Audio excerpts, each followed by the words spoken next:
that's a genuine concern. That there's going to be elements of it that are going to come at us in an unreasonable way. I mean, look at what's happened at Harvard. Yeah. You know, I mean, one of the things that's happened there, and the Asians, of course, are the wild card in this whole enterprise, because the affirmative action policies in the U.S. hypothetically were set up, at least in part, to bring so-called minority, it's not like Asians are a minority, but to bring minority people access up to university. Sure, but it turns out that if you use unbiased selection processes, then you overselect for Asians. So you overselect for Asians and Jews. It's like, oh my God. Which is why they're now discovering that Harvard's had to come up with these techniques to try to downgrade Asians, such as downgrading them on personality. Well, and the funny thing too is it's not that they're downgrading them on personality, because they don't use objective personality measures, which they could use. Because one of the things that's really cool about the Big Five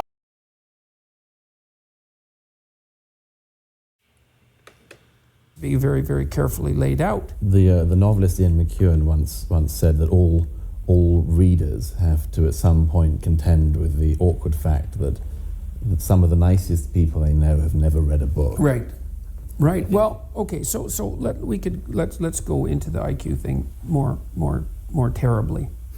So IQ tests produce ethnic differences, and then you might say, well, that constitutes a sign of bias.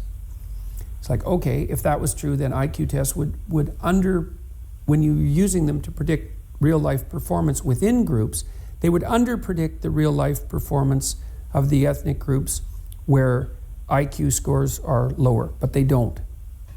So there's no evidence of bias in terms of prediction. Now you could say, well, that means the whole system is rigged. The IQ system is rigged and the life outcome system is rigged. And that would be basically the position of the egalitarian left. It's like, fair enough, that could be the case. But there's another ugly thing that lurks here too, is, well, let's say that you decide that the way that you're going to deal with the fact that there are ethnic differences in IQ in the literature is that you're going to throw IQ out completely and not bother with it. And sometimes universities are starting to do this because they're throwing away tests like the SAT. And people say that these standardized tests are not IQ tests, but that's because they don't know what the hell they're talking about, because they are absolutely and clearly IQ tests, because any test that tests a reasonable set of questions of abstraction that you get a total score from or an average is an IQ test.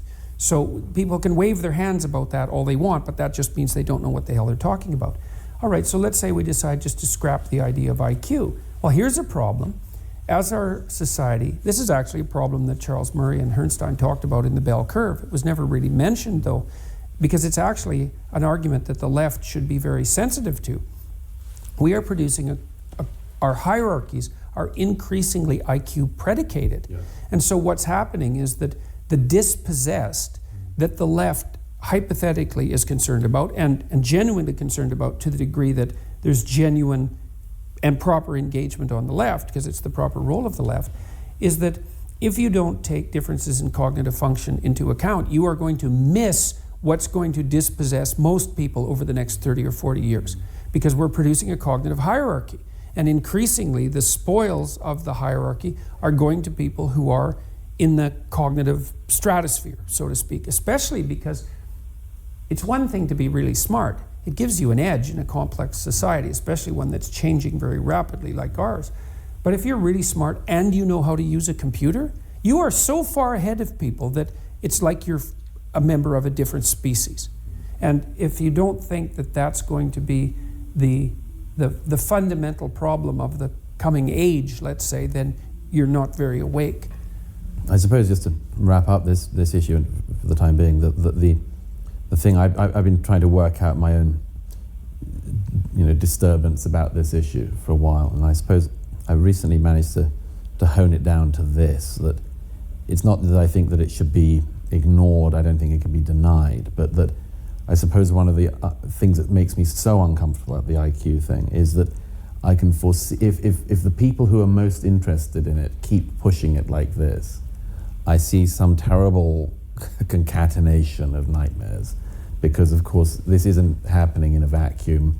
It's also, in my view, happening at a point when, let me put it this way, the concept of the sanctity of the individual, whether you define that in a religious context or in the kind of secular religious context in which some of us currently hold this idea, at the time in which the notion of the sanctity of the individual is sort of eroding in a society, the combination of that happening at the same time as an obsession with IQ in the century ahead of us just has the potential for a catastrophe of 20th century proportions. And that's the reason why I just fear that if this isn't dealt with in a reasonable way, it comes at us in the most unreasonable way imaginable somewhere down the line. Well, I think that's a genuine concern. That there's going to be elements of it that are going to come at us in an unreasonable way. I mean, look at what's happened at Harvard. Yeah. You know, I mean, one of the things that's happened there, and the Asians, of course, are the wild card in this whole enterprise, because the affirmative action policies in the U.S. hypothetically were set up, at least in part, to bring so-called minority, it's not like Asians are a minority, but to bring minority people access up to university. Sure, but it turns out that if you use unbiased selection processes, then you overselect for Asians. So you overselect for Asians and Jews. It's like, oh my God. Which is why they're now discovering that Harvard's had to come up with these techniques to try to downgrade Asians, such as downgrading them on personality. Well, and the funny thing too is it's not that they're downgrading them on personality, because they don't use objective personality measures, which they could use. Because one of the things that's really cool about the Big Five, especially measures of conscientiousness, is measures of conscientiousness do not produce ethnic differences.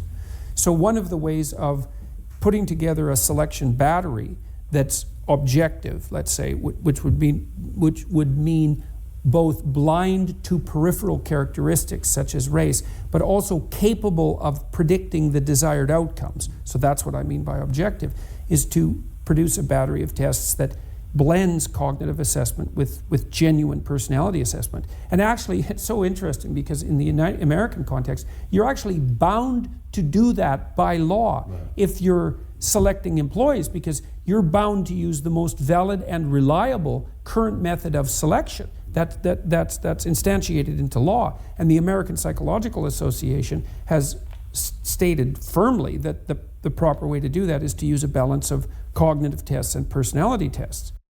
But virtually no one does that for all sorts of extremely complicated and absurd reasons.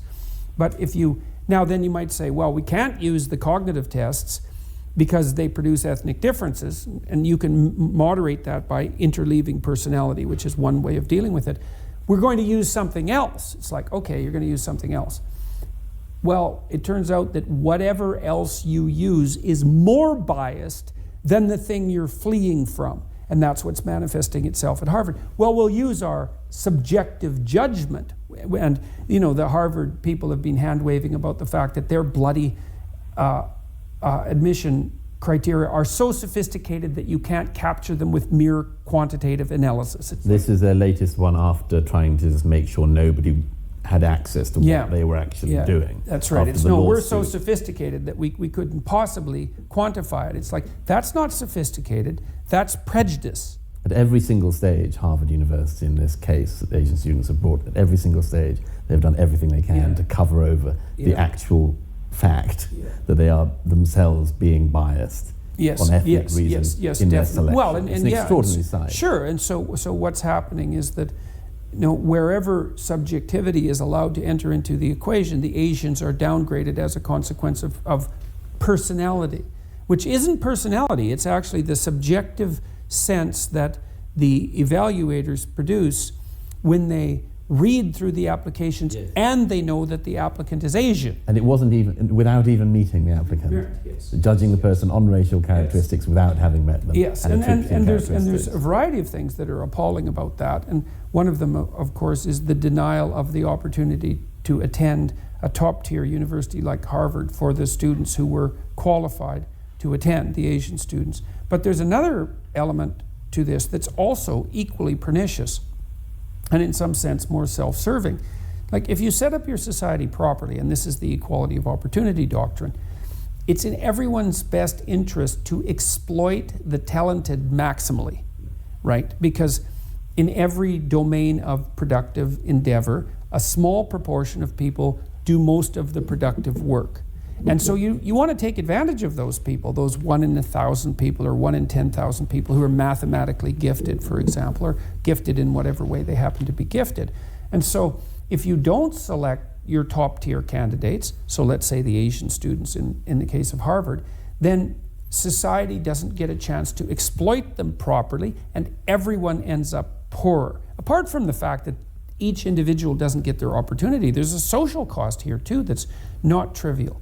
And then, of course, the other issue is that the criteria are seen to be inequitable because they actually are. And that produces a terrible amount of cynicism about the institutions themselves. So the horror of objective testing is that it's biased. Yes. And that the more profound horror is that no matter what you replace it with something that's even more biased. So it's like, well, good luck thinking your way out of that conundrum.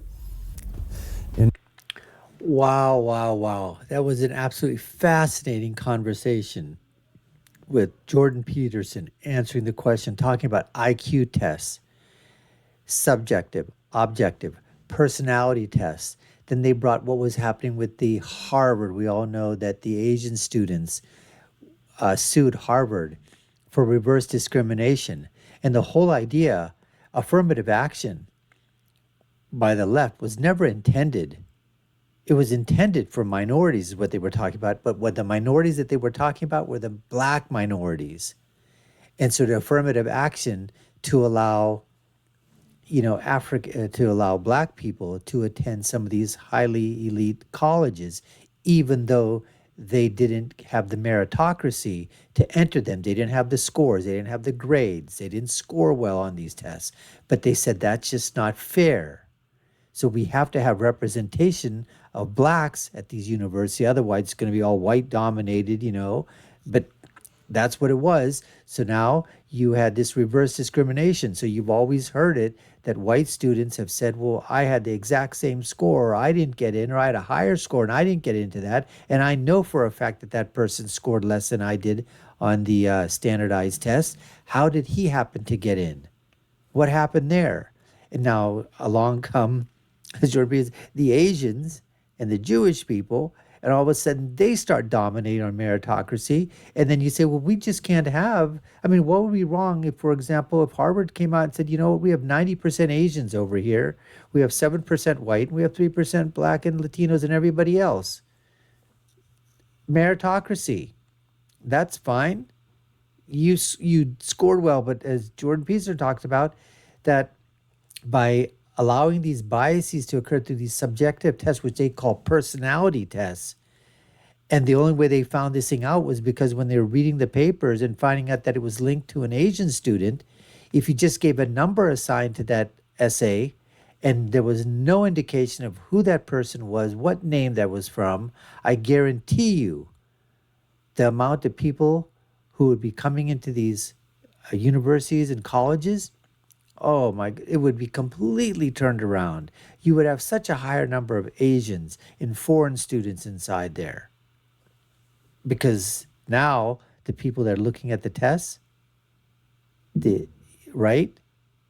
the interview process, the person that's there looking at all these resumes, all they can go upon is the score and the writing, and that's it. Now, there might be something in the writing that obviously the person saying where their hometown was or where they were born or where they were raised or things that they've done. There might be some clues in it where this person is coming from. But other than that, all things being equal, they would basically say, yep, you know what, the student's here. But no, Asian students were basically saying that we are being discriminated against on these subjective personality tests, knocking our scores down, giving higher scores to blacks and other minorities, allowing them to take our place. And and for Harvard and these other ones, this is a huge embarrassment, obviously huge. So, and then Jordan Peterson talks about, and I thought this was just the way that he phrased it, that basically take advantage, exploit the intelligent people, for society to exploit the intelligent people. Because if you don't exploit them for what they know, their knowledge, how is society going to grow and prosper? They're the ones that are going to be doing the inventions. They're going to be the ones doing the innovating. They're the ones that are going to be bringing new technologies and new means in the workplace, all kinds of things. So if you don't exploit them for the good of society, and you don't allow them to enter these elite institutions so that they can hone their skills and become even more intelligent, if that's what you're thinking of, then you are actually subtracting from society what the left basically said that they're trying to do to uplift the classes, the masses, because the left is just a bunch of asses. Anyways, folks, we appreciate you taking the time to watch. You've been watching the Dr. Nasir Shaikh Show. I've been your host. My name is Dr. Nasir. If you haven't done so already, subscribe to the channel. If you feel that the content is what you like, you know what to do. Like, share, and follow us. Check out our links above and below. My final thought is always, when you're right, you're right. And when you're left, you're wrong. Until next time, folks, take care and stay safe.